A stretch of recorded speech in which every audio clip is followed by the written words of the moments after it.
Hello and welcome to our morning edition of Arirang News. We begin with these stories making the headlines at this hour. With around 20 days left until the tariff deadline, U.S. President Donald Trump says he has left the door open to further trade talks. But he went on to claim that Washington has been taken advantage of in trade and military matters. And the U.S. leader has now given his Russian counterpart Vladimir Putin 50 days to end the war in Ukraine, saying he will impose severe tariffs if the deadline is not met. It's day 2 of confirmation hearings for President Lee Jae-myung's inaugural cabinet picks, set to run until Friday. Nominees for National Defense, Veterans Affairs, SMEs and Startups, and Environment are set to appear before the National Assembly today. U.S. President Donald Trump referred to the letters he sent about tariff rates as the deals with U.S. trading partners, but stressed that more trade talks could still happen. Meanwhile, South Korea's top trade negotiator faced the media on Monday, saying that negotiations have made progress. Our Lee Soo-jin starts us off. U.S. President Donald Trump left the door open to further trade talks, even as he maintained that the letters he sent regarding tariff rates are the deals with U.S. trading partners. Speaking at the White House on Monday during a meeting with NATO Secretary General Mark Rutte, Trump told reporters the deals are already made. The letters are the deals. The deals are made. There are no deals to make. They would like to do a different kind of a deal, and we're always open to talk. We are open to talk, including to Europe.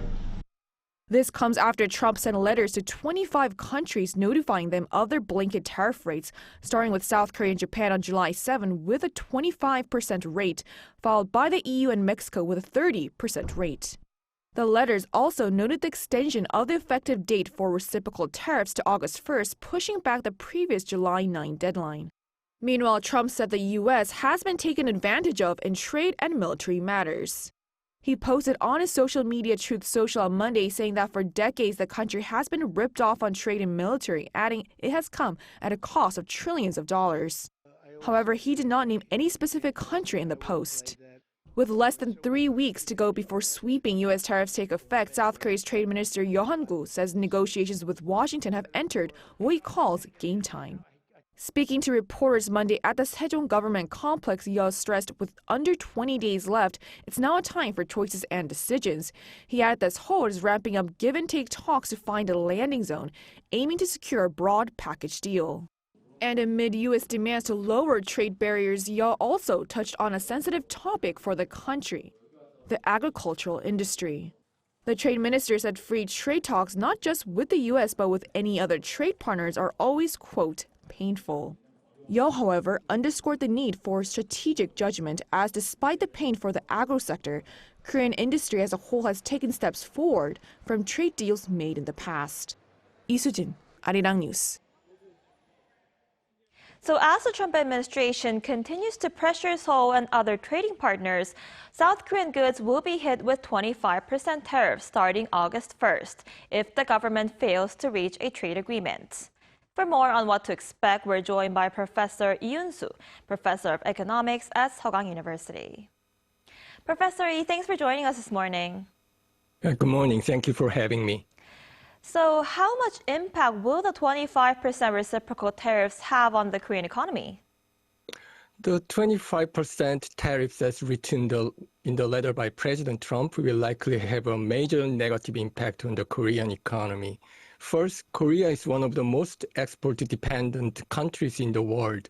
Exports make up over 40% of its GDP, and the United States is Korea's second largest trading partner. We are already seeing signs of stress.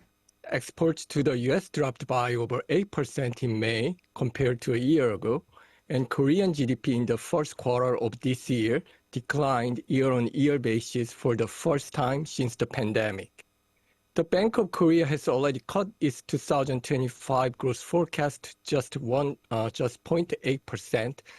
This reflects the expected damage from the tariffs. And the IMF also downgraded Korea's outlook because of the major external shock.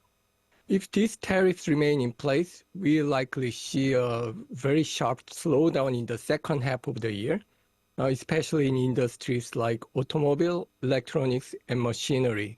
These are key to Korea's exports. So these tariffs will not only hurt trade, but also weaken the business confidence and investment sentiment. That's what we worried. Right, you just mentioned the automobile industry, and it seems the auto and steel industries will likely be the hardest hit. And major steel producers in Korea have already seen a decline in revenue in the second quarter. How should these challenges be addressed? So, as you just mentioned, auto steel are the among the hardest hit. So, in response, automakers are expanding U.S. production, especially for electronic vehicles, to bypass tariffs and protect market share. And they are also diversifying export to regions like Southeast Asia and Europe, and focus on high-value products where demand is more stable. Steel makers are also restructuring global assets, exiting unprofitable operation and exploring joint ventures in the U.S. The problem is that increasing local production in the U.S. may be a smart strategy for Hyundai and Kia and steelmakers because this will avoid tariffs and maintain sales. But from a national perspective, it's not entirely positive because this means less production and fewer jobs in Korea and more technology and capital flowing abroad. So while the firms may benefit, the Korean economy could face hollowing out risk over time. This is why policymakers are negotiating very hard. At the policy level, Korea is pushing for tariff relief through the diplomatic channels, and they also review trade remedies against low-cost imports. All right, that sounds very concerning. And what might a possible trade agreement look like? What's the minimum Korea must secure in the trade agreement to sort of minimize the impact of tariffs? So a possible trade deal would likely include targeted exemptions or tariff reduction. So the lower rate is very important, especially for autos and steel makers, because these are the most exposed sectors. One option is a tariff rate quota, where a limited volume of exports enters the U.S. at the lower rate of tariff or zero tariffs. This model already exists for steel with some other countries.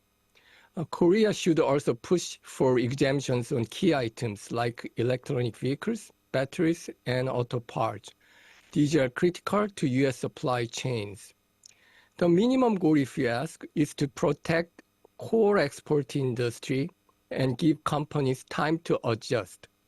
Even a very partial deal, such as a lower rate in certain sectors, could reduce the shock and keep supply chains stable. I see. And unseasonably high temperatures in Korea are pushing up food prices right now, especially for fruits and vegetables. The price of a single watermelon is almost 30,000 Korean won. What measures do you think the government will have to take to tame inflation?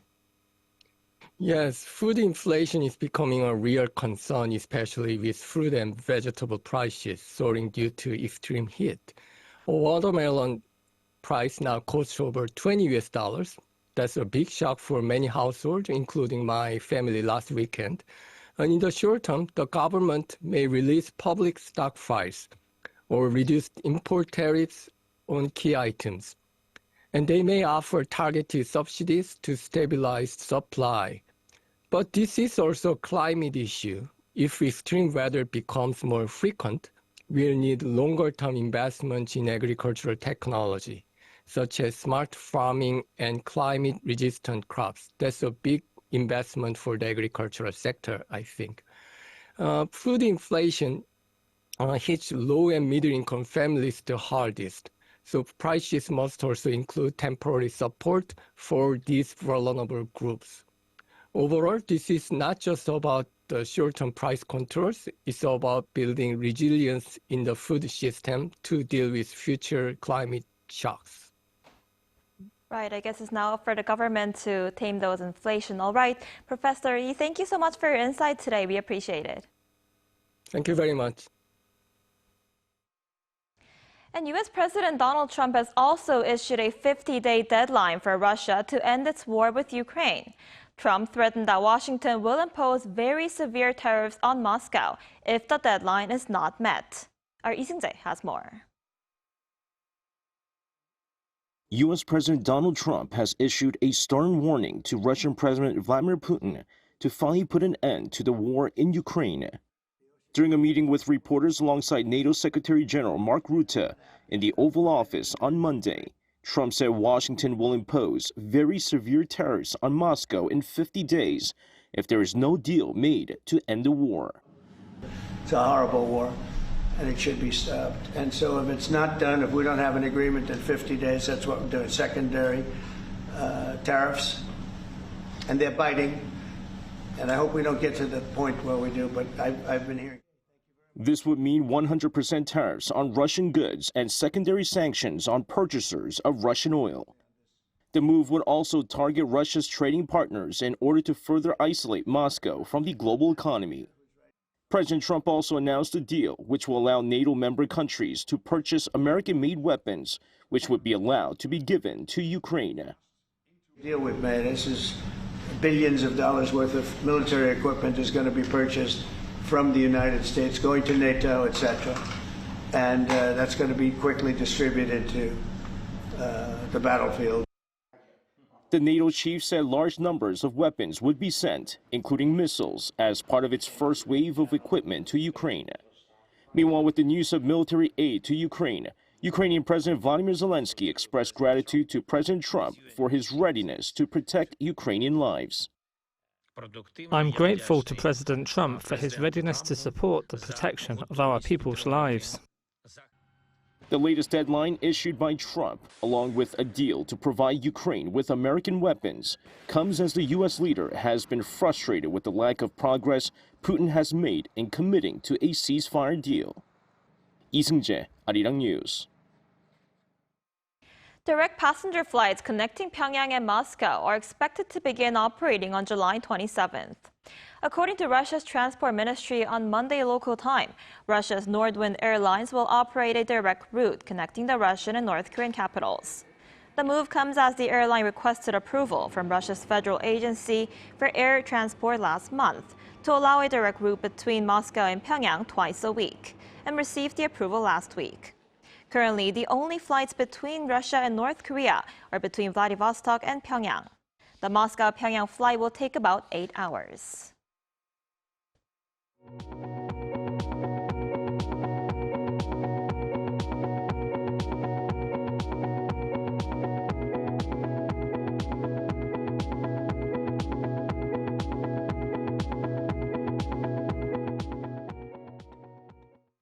Now, on the local front, confirmation hearings for President Lee Jae-myung's inaugural cabinet picks are set to continue throughout this week at the National Assembly. On day one of the hearings, rival parties engaged in fiery discussions over allegations involving the nominees.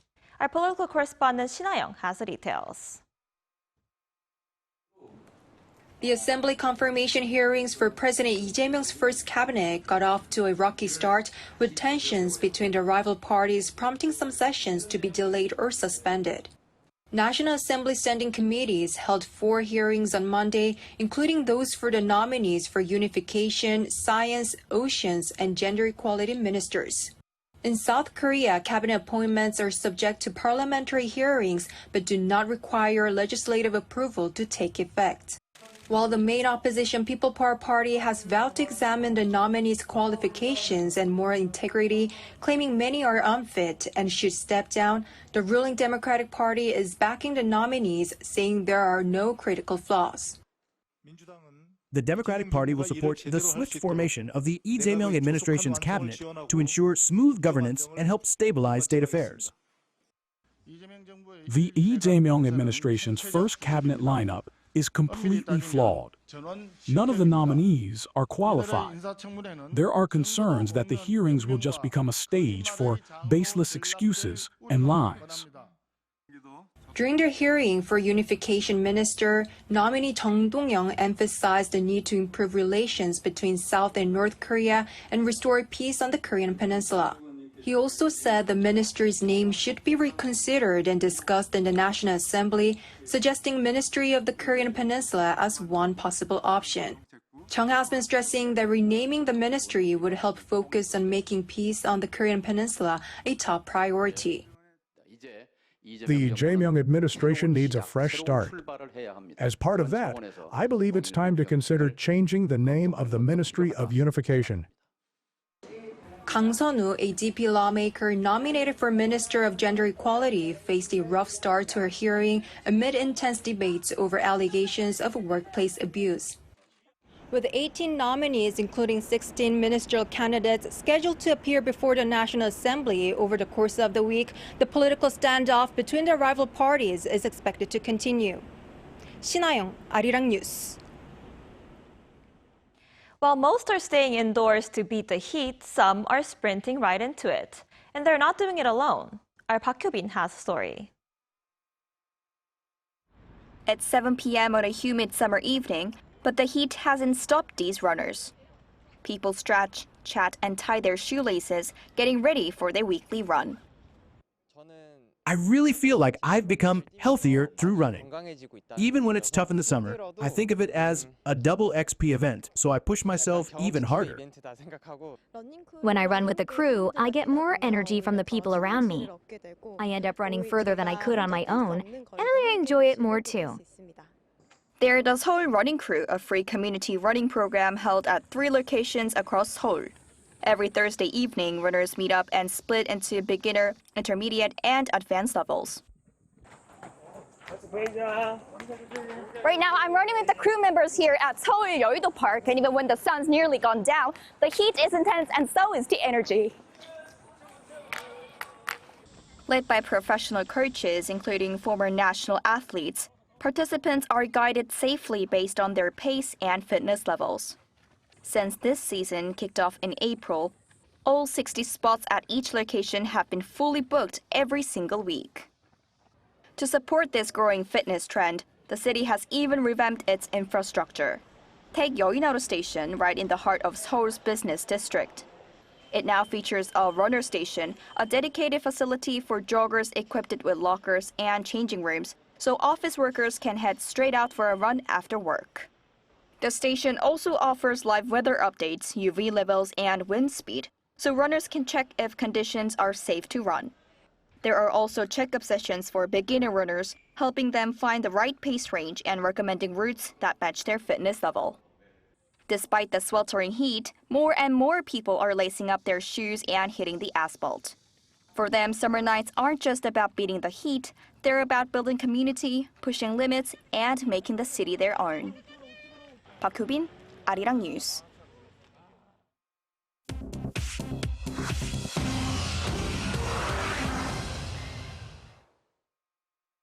Now let's take a look at some stories from around the world with our Choi-ji. Good morning, Ji. Good morning, Eun-ji.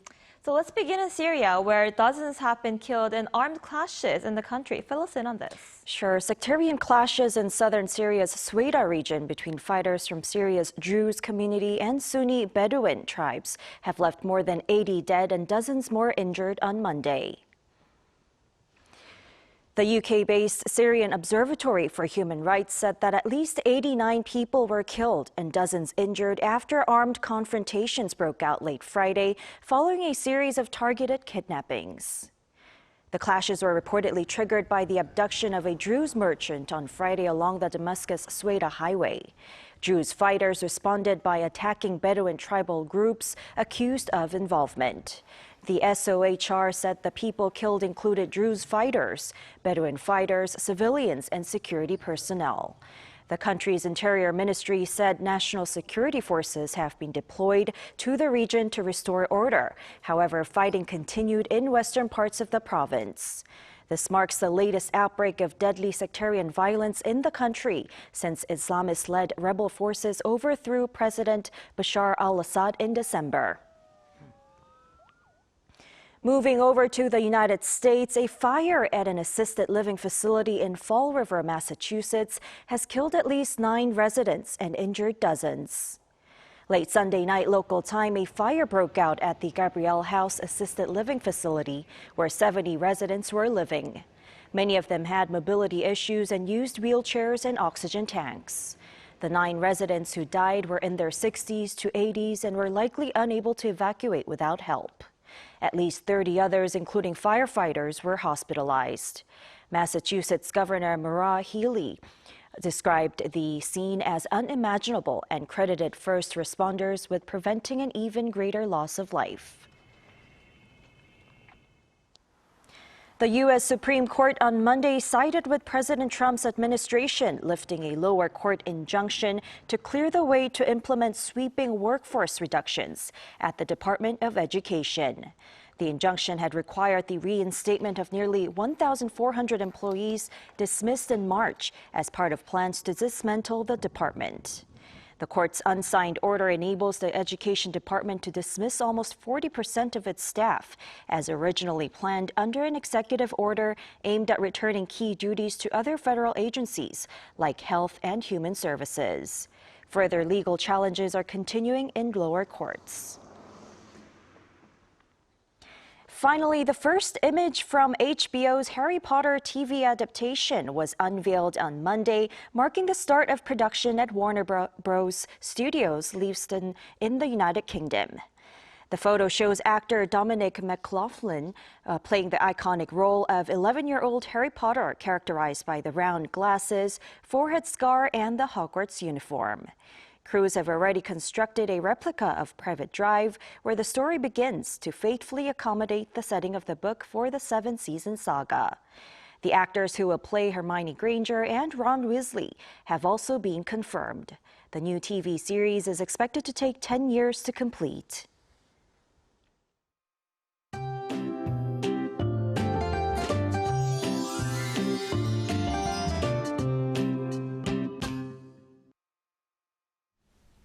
Rain clouds are moving across the country, and while heavy rain alerts for the East Coast have been lifted, this round of rain will continue on and off through tonight. And the eastern parts of Korea could see up to 60 millimeters of showers. The western regions, including the capital and Chungcheongdo, will see 10 to 40 millimeters. After rain takes a short break tonight, starting tomorrow, heavy rain is expected for the western regions, and it will continue into the weekend.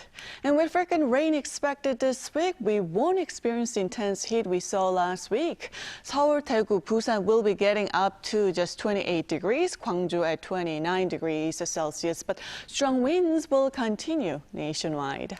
Rainy and cooler temperatures to dominate the rest of the week. Then starting Sunday, temperatures will begin to rise again, reaching heat wave alert levels next week. But beware of windy and rainy weather this week, and stay safe and aware of your surroundings.